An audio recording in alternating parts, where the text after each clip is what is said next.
अस्सलाम वालेकुम dear student, I am your instructor Nabeel Akhtar. और लास्ट में हमने पढ़ा था कि हम किस तरह से एनर्जी बैंड 3 को रिलेट करेंगे with orbit. I hope so कि आपने वो लेक्चर अच्छे से सुना होगा। अगर वो लेक्चर आपने नहीं सुना तो इसको समझने से पहले आप उस लेक्चर को पहले अच्छे से देख के आएँ, समझ के आएँ, फिर ही आपको इस लेक्चर की समझ आएगी, अदरवाइज़ आपको इसकी क्लियर समझ नहीं आएगी। तो लास्ट लेक्चर के अंदर मैंने अच्छे से बता दिया आपको कि किस तरह से हम वैलेंस बैंड की बुनियाद वैलेंस शेल और वैलेंस इलेक्ट्रॉन की बुनियाद पे हम बता सकते हैं, डिफरेंशिएट कर सकते हैं बिटवीन द इलेक्ट्रॉन्स, इंसुलेटर और सेमीकंडक्टर के दरमियान में। तो आज हम उन्हीं को फ्री इलेक्ट्रॉन्स के लिहाज से हम देखते हैं कि आपके पास कंडक्टर क्या होता है, इंसुलेटर क्या होता है और सेमीकंडक्टर क्या होता है। तो उसकी तरफ आते हैं जी। आपके पास फ्री इलेक्ट्रॉन की डेफिनेशन क्या है जी? फ्री इलेक्ट्रॉन की डेफिनेशन है जी, the valence electron which are very loosely attach to the nucleus are known as free electrons. ये आपके पास जैसे नाम से जाहिर हो रहा है कि they are loosely attach to their nucleus, कि ये अपने न्यूक्लियस के साथ जो इनकी बॉन्डिंग होती है ये बहुत ही वीक होती है। इवन के नॉर्मल टेम्परेचर या रूम टेम्परेचर में भी क्या होता है कि ये अपने न्यूक्लियस से डी अटैच हो जाते हैं, मतलब अपने वैलेंस शेल जो है उससे क्या हो जाएंगे, ये डी अटैच हो जाएंगे, उससे निकल आएंगे। तो इसी तरह अब जैसे कि बात हो रही है कि इन्हीं की बुनियाद पे हम क्या करते हैं कि अगर आपके पास फ्री इलेक्ट्रॉन्स मौजूद हैं और वो फ्री हैं और काफ़ी नंबर्स में हैं, तो उसको हम क्या बोलेंगे, उस मटेरियल को हम नाम देंगे कंडक्टर का। इसमें यहाँ पे जो ब्लैक डॉट्स हैं ये आपको शो कर रहे हैं कि एक एटम का, और इसी के अंदर क्या होंगे जी, यहाँ पे फ्री इलेक्ट्रॉन्स मौजूद होंगे।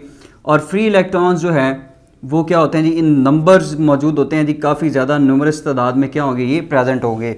और जैसे ही आप क्या करेंगे, एक्सटर्नल इलेक्ट्रिक फील्ड अप्लाई करेंगे तो ये इलेक्ट्रॉन क्या करेंगे, ये मूव करना स्टार्ट कर देंगे from the negative polarity to positive.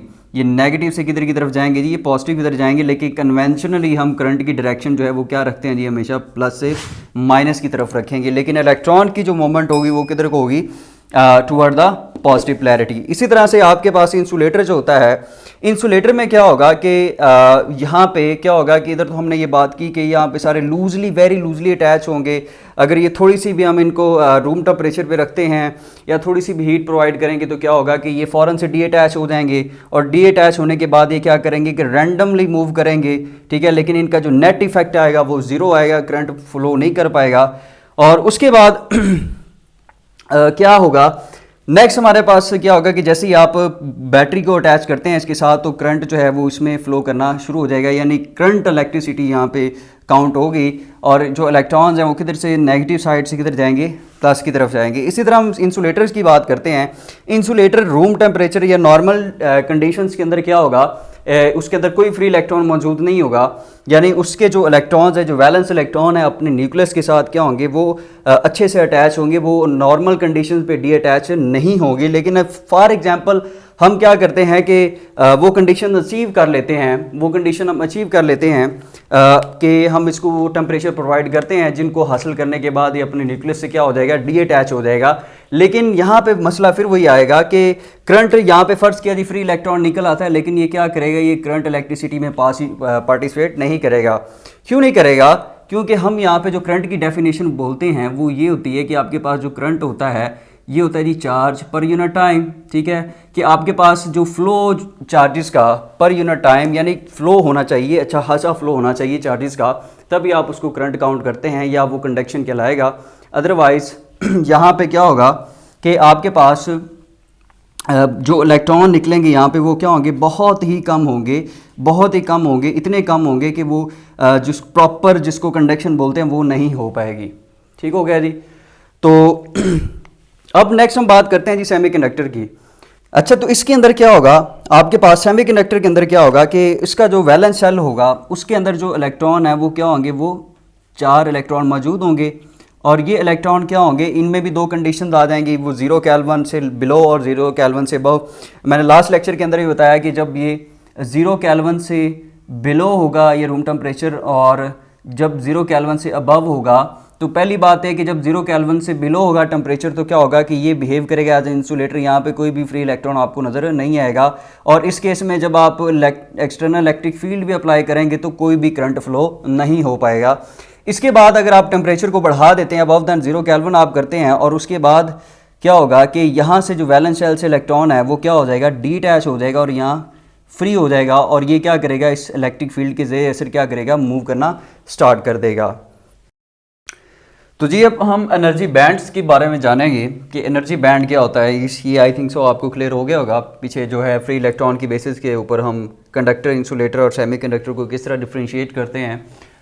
उसके बाद आती है हमारे पास एनर्जी बैंड्स। एनर्जी बैंड क्या होते हैं, पिछले लेक्चर के अंदर मैंने एसोसिएट किया था एटम को, मैं फिर से बता रहा हूँ एनर्जी लेवल्स के साथ, तो उसको हम दोबारा से यहाँ पे रिकॉल करेंगे।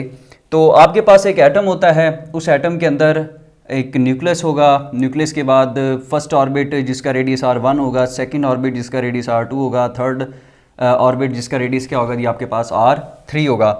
तो जब हम एक इलेक्ट्रॉन के लिए एक एटम के लिए बात करते हैं तो उस वक्त तो हम कह सकते हैं कि ठीक है जी, एक आपके पास एटम है और उसका ये एनर्जी लेवल है, उसके पास इतनी एनर्जी है। सपोज कर लें, मैं जनरल सा नंबर ले रहा हूँ फिर से समझाने के लिए आपको, कि जिसके पास 5 इलेक्ट्रॉन वोल्ट है, इसके पास 10 इलेक्ट्रॉन वोल्ट है और इसके पास 15 इलेक्ट्रॉन वोल्ट है। सिर्फ समझने के लिए ये नंबर मैं ले रहा हूँ, तो इसका हम आसानी से बता सकते हैं। लेकिन कभी भी आपने देखा होगा या आपने ये कभी भी नहीं सुना होगा कि आपने किसी भी सिंगल एटम को अचीव किया है। आप सिंगल एटम को कभी भी अचीव नहीं कर सकते। आपको हमेशा जब भी आप किसी कंडक्टर की बात करेंगे या किसी मटेरियल की बात करेंगे तो वो मटेरियल आपको in the form of crystal मिलेगा, ना कि अ सिंगल एटम। तो जब आपके पास एक एटम जो होता है वो सिंगल आप उसको अचीव नहीं कर सकते। सिंगल अगर आप उसको अचीव नहीं कर पाएंगे तो उसके लिए क्या होगा कि आपके पास फ़र्ज़ करें जी, पहले ये एटम है, मैंने बता दिया कि इसके ये ऑर्बिट्स हैं। इन ऑर्बिट को हम क्या करेंगे, एनर्जी लेवल डायग्राम के ज़रिए इसको रिप्रेजेंट करेंगे। तो वो कुछ इस तरह से होगा, यहाँ पे जो इधर आपके पास ये न्यूक्लियस था, वही न्यूक्लियस यहाँ पे है, ठीक है जी। यहाँ पे इसकी न्यूक्लियर की एज होती है जी। उसके बाद फर्स्ट ऑर्बिट है तो उसको हम क्या करेंगे, यहाँ पे फर्स्ट एनर्जी लेवल से रिप्रेजेंट करेंगे। सेकंड ऑर्बिट है तो उसको हम क्या करेंगे, सेकंड एनर्जी लेवल बोलेंगे। थर्ड ऑर्बिट है तो उसको आप क्या बोलेंगे जी, थर्ड एनर्जी लेवल। अब ये बात आ गई किसके लिए, एक आइसोलेटेड एटम के लिए। आइसोलेटेड एटम के लिए तो ये बात ठीक है। अब हम क्या करेंगे कि अगर आपके पास ऐसा केस आ जाए जिसमें मैंने अभी कहा कि आपको जब भी मटेरियल को मिलता है तो वो क्या होता है कि एक से ज़्यादा एटम होते हैं। तो यहाँ पे देखें ज़रा, आपके पास इधर अब उसी फ़र्ज़ करें मैंने कोई एटम कोई एक मटेरियल लिया है, उसके 2 न्यूक्लियस मैंने लिए हैं। इट मीन्स डैट कि आपके पास जिस तरह ये आपके पास शेल था के एल और ये क्या था इसका एम, इसी तरह क्या होगा कि ये first energy level, second, third. तो यहाँ पे भी क्या होगा कि अगर एक है तो एक को मैं यहाँ पे रिप्रेजेंट कर देता हूँ 1 के साथ, एक न्यूक्लियस को। इस न्यूक्लियस के जितने भी शेल्स होंगे या एनर्जी लेवल होंगे उसको मैं यहाँ पे रिप्रेजेंट करता हूँ जी K1 के साथ, L1, और ये आपके पास KL और ये M1। ठीक हो गया जी। उसके बाद क्या होगा कि यहाँ पे मेरे पास एक दूसरा न्यूक्लियस भी है। तो दूसरा न्यूक्लियस जब आएगा तो उसके लिए हम क्या करेंगे, यहाँ पे एक और लाइन को ड्रॉ करेंगे कुछ इस तरह से, और इसको मैं यहाँ पे K2 का नाम दे देता हूँ। यहाँ पे एक और लाइन शामिल हो जाएगी जिसको हम क्या बोलेंगे जी, L2 का नाम देंगे। यहाँ पे एक और लाइन शामिल हो जाएगी जिसको हम किसका नाम देंगे जी, M2 का नाम देंगे। ठीक हो गया जी। तो यहाँ पे देखें ज़रा कि 2 आपके पास एटम थे तो उनके लिए एनर्जी लेवल्स हमने क्या बना दी जी, 2 लाइनों से हम उसको क्या कर रहे हैं, रिप्रेजेंट कर रहे हैं, यानी 2 एनर्जी लेवल्स के ज़रिए। यहाँ पे एक को हमने 1 का नाम दिया, दूसरे को हमने किसका नाम दिया, 2 का।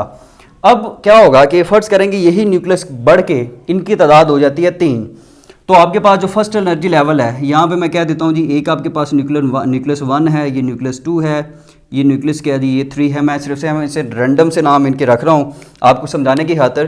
तो यहाँ पे क्या होगा कि सबसे पहले जो न्यूक्लियस 1 होगा उसके एनर्जी लेवल को हम क्या बोलेंगे जी, K1 पहले को, दूसरे को हम क्या बोलेंगे जी, L1, और तीसरे को हम क्या बोलेंगे जी, M1 का नाम देंगे। इसी तरह क्या होगा, दूसरे न्यूक्लियस की अगर हम बात करेंगे तो उसके लिए हम यहाँ पे एक और लाइन को इंट्रोड्यूस करवाएंगे। इसी तरह यहाँ पे भी एक लाइन को इंट्रोड्यूस करवा देंगे और यहाँ पे भी एक लाइन को इंट्रोड्यूस करवाएंगे, और इनको हम रिस्पेक्टिवली नाम देंगे जी, यहाँ पे K2 का, यहाँ पे इसको नाम देंगे जी हम L2 का, और यहाँ पे इसको क्या नाम देंगे जी, M2 का नाम देंगे। ठीक हो गया जी। उसके बाद यहाँ पे देखें आपके पास थर्ड न्यूक्लियस है तो उसके लिए आप क्या करेंगे, एक और लाइन इंट्रोड्यूस करवाएंगे यहाँ पे, ये कुछ इस तरह से, और इसको भी हम इसी तरह से नाम देंगे जी, K3 का नाम देंगे। और इसको आप क्या बोलेंगे जी, L3 का नाम देंगे, और इसको आप किसका नाम देंगे जी, M3 का। लेकिन यहाँ पे देखा जाए तो बार बार हमारे लिए यहाँ पे ये 3 आपके पास न्यूक्लियस थे, और उसके लिए आपने क्या किया जी, 3 लाइंस ड्रॉ कर दी, यानी ये 3 एनर्जी लेवल रिप्रेजेंट कर रहे हैं इस न्यूक्लियस के लिए, ठीक है, K, L और M 1 2 3 रिस्पेक्टिवली। लेकिन आपके पास जब भी आप किसी क्रिस्टल को डिस्कस करते हैं, किसी भी मटेरियल को डिस्कस करेंगे, उसके लिए क्या होगा कि आपके पास नंबर ऑफ एटम किसी भी न्यूक्लियस में किसी भी एटम में किसी भी मटेरियल के अंदर प्रेजेंट होंगे पर यूनिट वॉल्यूम में। अगर आप लेते हैं तो तकरीबन 10⁻23 जो है वो आपके पास क्या करेंगे, ये पार्टिसिपेट करते हैं किसी भी मटेरियल के अंदर एटम, या एवोगैड्रो नंबर हम अक्सर कंसीडर कर लेते हैं। तो यहाँ पे क्या होगा, देखें आपके पास जैसे जैसे अब आपके पास डिस्क्रीट मैनर में सबसे पहले क्या था जी, न्यूक्लियस था, इसमें जो एनर्जी लेवल थे उनको आपने क्या किया था, डिस्क्रीट मैनर में आपने रिप्रेजेंट किया, ठीक है, किसकी एनर्जी इतनी है, इसकी इतनी है और इसकी इतनी एनर्जी है। उसके बाद 2 न्यूक्लियस हुए तो आपने इनको 2 लाइनों के जरिए रिप्रेजेंट किया। 3 न्यूक्लियस हो गए तो आप उन्होंने क्या किया, 3 लाइनों से इनको क्या किया है, रिप्रेजेंट किया है। अब यहाँ पे क्या होगा, आपके पास जो यहाँ पे गैप होता है, ये K से लेके L तक जो यहाँ के दरमियान में गैप है, इसको हम फॉरबिडन गैप बोलते हैं, या ये गैप हमें ये बताता है कि आपका ये वाला जो एनर्जी स्टेट है या ये वाला एनर्जी लेवल जो है, इसमें मौजूद इलेक्ट्रॉन जो है वो अपनी न्यूक्लियस के साथ कितनी को बॉन्डिंग रखते हैं, या कितना टाइटली बॉन्ड है या कितना लूजली बॉन्ड है। अगर ये स्पेस इनके फॉरबिडन गैप कम होगा तो इसका मतलब ये है कि ये अपने न्यूक्लियस से क्या है जी, लूजली बाउंडेड है। अगर ये गैप ज़्यादा होगा तो इसका मतलब ये है कि अपने न्यूक्लियस के साथ ज़्यादा स्ट्रांगली बॉन्ड हैं। ठीक हो गया। अब ये बात तो आपको आई थिंक सो क्लियर होगी। तो इसीलिए अब क्या करेंगे, हम बार बार किसी एक की एनर्जी को तो नहीं बता सकते कि इसकी अब 2 आपके पास यहाँ पे एनर्जी लेवल्स आ चुके हैं, यहाँ पे 3 एनर्जी लेवल्स आ चुके हैं। तो आप यहाँ जैसे आप इस यहाँ पे कह रहे थे कि जी ये इसकी 5 है, यहाँ पे आप ऐसा काम नहीं कर सकते, बल्कि अब क्या होगी, आपके पास 2 रेंज आ जाएगी, 2 पॉइंट्स आ जाएंगे, एक लोअर और एक हाई। उसके अंदर क्या होगा, डिफरेंट एनर्जी लेवल्स मर्ज होंगे और हमारे पास एक रेंज हासिल होगी, जिस रेंज को हम क्या नाम देंगे, एनर्जी रेंज का नाम देंगे। तो इसकी एनर्जी बैंड का नाम देंगे। और इसी की डेफिनेशन भी यही है कि the range of energies posed by the an electron in a solid known as energy band. कि आपके पास कोई भी सॉलिड है, उसके अंदर जो इलेक्ट्रॉन एनर्जी की रेंजेस रखते हैं, आप उसको क्या नाम देते हैं जी, एनर्जी बैंड का नाम देते हैं। यहाँ पे देखें ज़रा, मैंने अब आपके पास एक और डायग्राम से समझाने की कोशिश कर रहा हूँ आपको, कि यहाँ पे देखें आपके पास अब क्रिस्टल है और क्रिस्टल के अंदर आपको नंबर ऑफ जो है एटम नज़र आ रहे हैं। तो नंबर ऑफ एटम आपको नज़र आ रहे हैं, तो अब हम क्या करेंगे कि बार बार किसी एक के शेल नहीं बनाएंगे, जितने पता नहीं इनकी हज़ारों में तादाद हो सकती है। तो हम क्या करेंगे कि यहाँ पे इतनी लाइनों के ज़रिए एनर्जी लेवल इतने बनाने मुमकिन नहीं है। तो फिर हम क्या करते हैं, सबको इकट्ठा करते हैं और यहाँ पे हम इसको एक बैंड का नाम दे देते हैं, जिसको हम यहाँ पे फर्स्ट के है तो इसको हम क्या नाम देंगे जी, फर्स्ट बैंड का नाम देंगे। ये आपके पास एल वाले जितने भी ऑर्बिट्स होंगे उसको हम क्या करेंगे, सेकंड बैंड का नाम देंगे। इसी तरह आपके पास थर्ड जो होगा, जितने भी आपके पास एम शेल वाले ऑर्बिट्स होंगे आप उसको क्या नाम देंगे, थर्ड बैंड का नाम देंगे। इसी तरह आपके पास क्या होगा कि एन ऑर्बिट्स वाले जितने भी आपके पास एन ऑर्बिट्स होंगे उनको आप किसका नाम देंगे, फोर्थ बैंड का नाम देंगे। और इस यहाँ पे मैं अगर मैग्नीफाई करके दिखाऊं तो यहाँ पे छोटा सा हिस्सा लिया और इसको मैग्नीफाई करके दिखाया गया। तो यहाँ पे देखिए ज़रा, इतने से हिस्से में स्प्लिट हो के कितनी ज़्यादा आपके पास एनर्जी लेवल आ रहे हैं और ये एक रेंज बना रहे हैं। एक खाली एटम तो किसी भी जो है वो एक डिफाइंड एनर्जी लेवल रखता है, लेकिन जब हम बात करेंगे एक से ज़्यादा एटम्स की तो वो डेफिनेटली अपने नेबरिंग जो एटम है उनसे काफ़ी ज़्यादा इन्फ्लुएंस होता है, यानी एनर्जी में थोड़ा बहुत हेर फेर आता है।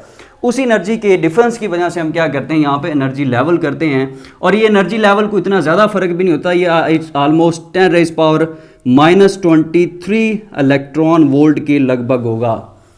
तो यहाँ पे क्या होगा कि आपके पास जितने भी एटम होंगे, अब आप पूरे सॉलिड के लिए, पूरे एक सॉलिड के क्रिस्टल के लिए क्या कर सकते हैं, आप बड़े आसानी के साथ बता सकते हैं कि उसके अंदर जो के एनर्जी लेवल्स का डिफरेंस है वो कितना होगा, एल एम। और इस तरह आप क्या कर सकते हैं, आसानी से बता सकते हैं, बजाय इसके कि आप किसी एक सिंगल एटम की बात करें। और हम सिंगल एटम जो है किसी क्रिस्टल में कंसिडर कर भी नहीं सकते, तो हमें क्या करना पड़ता है, सबकी एनर्जीज के लिहाज से सभी की एनर्जी को बताना पड़ता है। तो इसलिए हम क्या करते हैं, इन बैंड्स का सहारा लेते हैं। और ये बैंड काफ़ी ज़्यादा हमें मदद देते हैं डिफ्रेंशिएट करने में हमें एक क्लियर पिक्चर देते हैं कि कौन सा मटेरियल कंडक्टर है, कौन सा मटेरियल इंसुलेटर है, कौन सा मटेरियल जो है वो क्या है जी सेमीकंडक्टर है। तो ये एक अच्छी पिक्चर जो है वो डिपिक्ट करते हैं। तो यहाँ पे भी हमने ऐसा ही कुछ हमें नज़र आ रहा है। यहाँ पे क्या होगा कि फर्स्ट बैंड और सेकंड बैंड के दरमियान में जो खाली जगह आपको नज़र आ रही है, इसमें क्या होगा कि इस खाली जगह को आप क्या बोलते हैं जी, फॉरबिडन एनर्जी गैप बोलते हैं। यानी यहाँ पे कोई भी ऑर्बिट एग्जिस्ट नहीं करता, ये खाली हिस्सा होता है, ये गैप होता है जिसमें इलेक्ट्रॉन स्टे भी नहीं कर सकता। और यहाँ पे इस एम और एम के बैंड्स के दरमियान आपको फॉरबिडन गैप नज़र आ रहा है। यहाँ पे एम और एन के अंदर जो है आपको फॉरबिडन गैप नज़र आ रहा है। इसमें मज़ीद जो है वो शामिल हो जाते हैं ऑर्बिटल्स को भी, लेकिन यहाँ पे इलेक्ट्रॉनिक कन्फिग्रेशन को डिस्कस करना इतना ज़रूरी नहीं है बैंड को समझने के लिए। असल में इसका कॉन्सेप्ट होता है स्प्लिट हो जाते हैं जो बैंड्स आपके पास जो ऑर्बिट्स होते हैं या एनर्जी लेवल्स होते हैं वो एक से ज़ायद में स्प्लिट होते हैं, लेकिन वो ग्रेजुएट लेवल का कॉन्सेप्ट है। हमने अपनी बीएससी की डोमेन में रहते हुए आपको ये अंडरस्टूड करवाना था। तो आई होप सो कि आपको इसकी समझ आ गई होगी। नेक्स्ट हम बात करते हैं जी, अब इसी को आगे कैरी करके हम कंडक्टर, इंसुलेटर और सेमीकंडक्टर जो है उनको डिफरेंशिएट करते हैं on the basis of energy band theory.